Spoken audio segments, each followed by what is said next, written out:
আজকে আর মাছ মাংস কিছু রান্না করতে ইচ্ছে করছিল না, ভাবলাম আজকে একটু নিরামিষ তরকারি রান্না করি। নিরামিষ তরকারি রান্না করতে গিয়ে একটু ফ্রিজটা খুলে দেখলাম, গিয়ে দেখলাম ফ্রিজের মধ্যে কতগুলো ঝিঙে আছে। ঝিঙেগুলি বার করে একটা প্লেটের মধ্যে রেখে দিলাম। আর এদিকে আমি কিছুটা মুগ ডালও বার করে নিলাম, এই 100 গ্রামের মতন মুগ ডাল বার করে নিলাম। আমি সময় চলে এসেছি তোমাদের ভালোবাসা নিই, তোমাদের জন্য বাহারি রান্নাঘরে। আজকে আমি বাহারি রান্নাঘরে রান্না করব ঝিঙে মুগের ডালনা। নামটা শুনে ভাবছে এইটা আবার কীরকম রান্না। তো এইটা রান্নাটা কিন্তু দেখতে গেলে এবার কী করতে হবে, আপনার ভিডিওটা কিন্তু তোমাদের সম্পূর্ণ দেখতে হবে। আর ভিডিও সম্পূর্ণ দেখতে গেলে কী করতে হবে, আমাকে তো রান্নাটা শুরু করে দিতে হবে। তো চলো রান্নাটা শুরু করে ফেলে দিই। এখানে দেখো গ্যাস জ্বালিয়ে কিন্তু আমি কড়াই বসিয়ে দিয়েছি। আর এর মধ্যে দিয়ে দিলাম আমি মুগ ডালটা। এই যে বলেছি না আমি 100 গ্রামের মতন মুগ ডাল নিয়েছি। মুগ ডালটা বেশ ভেজে নিতে হবে, খুব বেশি লাল করে কিন্তু মুগ ডালটা ভাজলে হবে না, একটু হালকা করে ভাজতে হবে।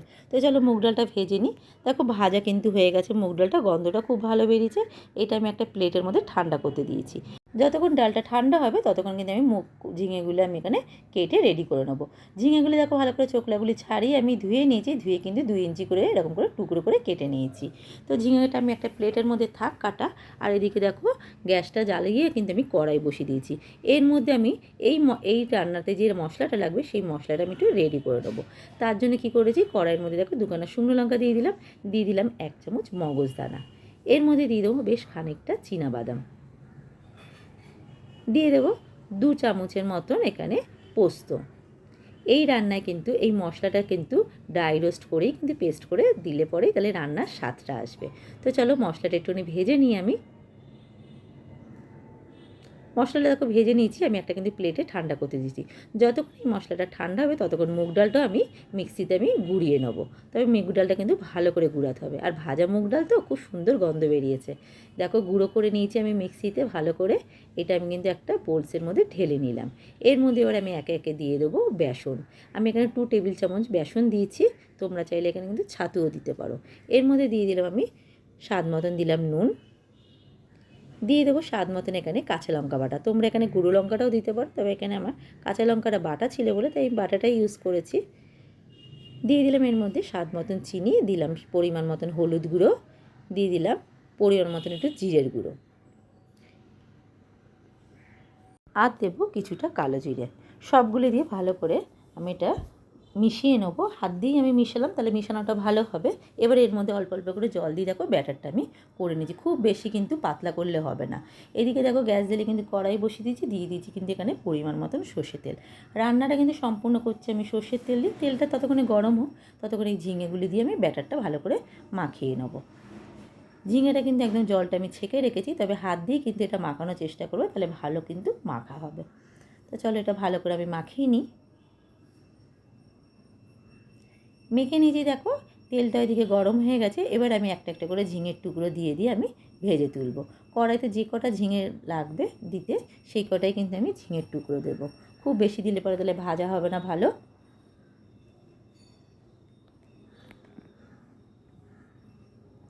এই রান্নাটা নিরামিষের দিনে রান্না করে খেয়ে দেখবে, খেতে কিন্তু ভীষণ স্বাদ হয়। চলো একটুখানি উল্টি দিই, একটা সাইড হয়ে গেছে, আর একটা সাইড যতক্ষণে হবে ততক্ষণে আমি এটা যে মশলাটা লাগবে সেই মশলাটা আমি রেডি করে নিই। এইদিকে দেখো মিক্সি বাটিটা নিয়ে নিয়েছি, আর মশলাটা কিন্তু আমার পুরো ঠান্ডা হয়ে গেছে। এর মধ্যে দিয়ে দেবো আমি একটা টমেটো কুচানো, আর অল্প করে একটু জল দিয়ে মিক্সিতে এটা আমি পেস্ট করে নেবো। আর এইদিকে দেখো আমার কিন্তু ভাজাও হয়ে গেছে।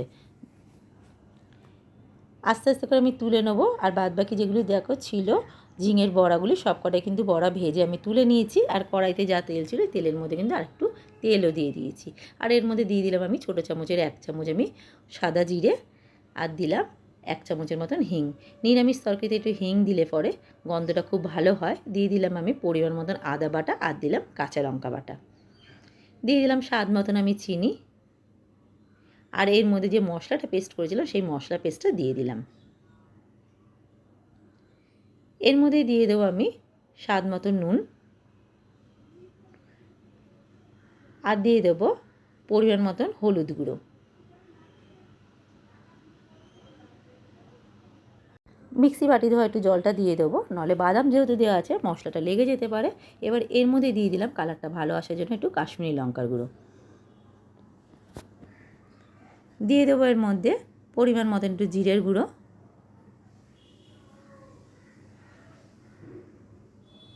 ছোটো চামচের 1 চামচ জিরের গুঁড়ো দিয়েছি। সবগুলো দিয়ে কিন্তু এবারে মশলাটা আমি ভালো করে কষিয়ে নেবো। দেখো মশলাটা কিন্তু ভালো মতন কষানো হয়ে গেছে। এর মধ্যে এবার দিয়ে দেবো আমি পরিমাণ মতন জল। কড়াই সাইড দিয়ে আমি মশলাটা ভালো করে কাছিয়ে নেবো। কাছিয়ে নিয়ে কিন্তু ঝোলটা একটু আমি ফুটতে দেবো। ঝোলটা দেখো ফুটে এসছে। এবার এর মধ্যে আমি ঝিঙের বড়াগুলি আস্তে আস্তে করে দিয়ে দেবো। সব কটা দেখো ঝিঙের বড়া আমি দিয়ে দিয়েছি ঝোলের মধ্যে। এইটা আমি এবার একটু 3-4 মিনিটের জন্য এটা হতে দেবো। দেখো রান্নাটা কিন্তু আমার রেডি হয়ে এসছে। নুন মিষ্টিটা আমি দেখে নিয়েছি। নামানোর আগে এটার মধ্যে দিয়ে দেবো আমি 1 চামচের মতন ঘি, আর দেবো কিছুটা ধনেপাতা কুচি। গরম মশলা আমি দিলাম না, যেহেতু ধনেপাতা দিলাম ওই জন্য আমি গরম মশলাটা দিলাম না। নাড়াচাড়া করে নামিয়ে নিলেই কিন্তু রান্নাটা রেডি হয়ে যাবে আমার। তাহলে চলো গ্যাসটা বন্ধ করে দিই। নামিয়ে নিয়ে চলে এসেছি দেখো মুগ ঝিঙের ডালনা। এইভাবে তোমরা একবার বাড়িতে বানিয়ে দেখতে পারো। আর আমার রেসিপিটা যদি ভালো লেগে থাকে আমার ইউটিউব চ্যানেলটাকে সাবস্ক্রাইব করে দিও। ফেসবুক প্রোফাইল থেকে দেখলে পরে লাইক, শেয়ার, কমেন্ট করার অনুরোধ রইল।